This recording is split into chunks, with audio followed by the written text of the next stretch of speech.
Hello, everybody. Welcome to this week's edition of Northwest Quadrant Wealth Management e-news on this Easter weekend.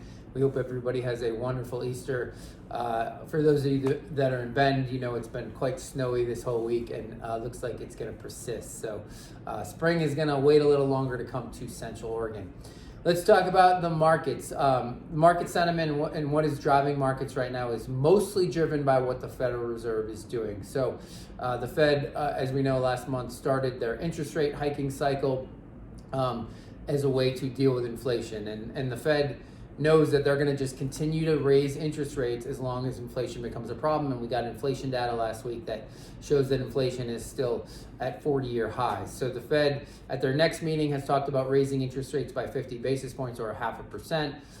And so that is going to continue to weigh on stock prices. It's going to continue to create volatility in both the bond market and the stock market. And you shouldn't expect that to go away anytime soon. There's a lot of talk about the Fed is going to have to push us into a recession if they continue this interest rate cycle. That may or may not happen. It doesn't mean it's absolutely going to happen. It certainly could, but we know, and you know that if you're clients of ours, that we cannot time markets. The Fed could continue this rate hiking cycle and then have to pause this summer or this fall because things have changed. And so if we were to try to time that with your portfolios, most likely it would be a disaster, and so we're not even going to try. So just know that the market returns on both the bond market and the stock market are going to be driven by what the Federal Reserve not only says, but more importantly, what they do.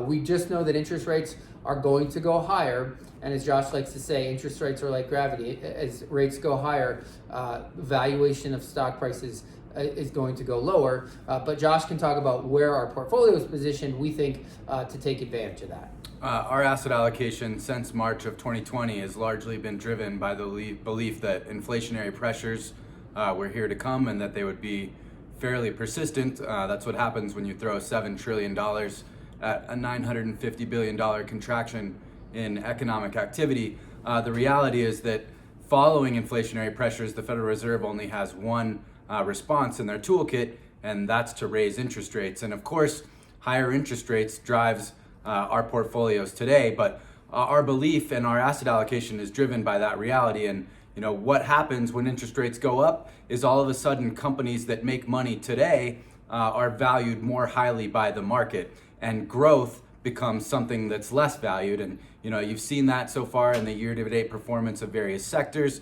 And rather than exposing our sector preference, you know, we do that vis-a-vis asset allocation, you know, hence our emphasis on value and small cap value and small caps since, you know, December, when you notice a bunch of changes underlying your portfolios. But we believe that on a relative basis, we're very well positioned for the scenario that's unfolding before us.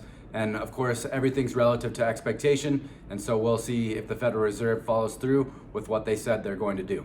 Yeah, just know that what Josh and I have done over time is we've studied history and we looked at past inflationary periods and rate hiking cycles, and you look at the companies and the industries that do the best, and they're the old line boring businesses. You know, if we have a recession, you're still going to wash your clothes and need laundry detergent. You're still going to brush your teeth hopefully twice a day. You're still going to buy things from businesses that make things and have real businesses and real earnings.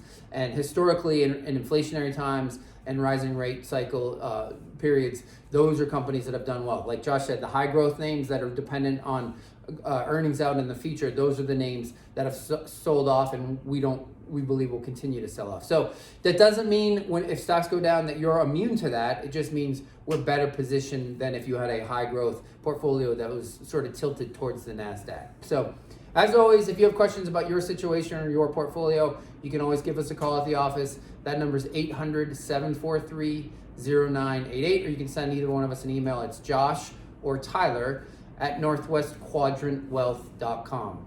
Everybody, we hope you have a great Easter, and we'll see you back here in 2 weeks.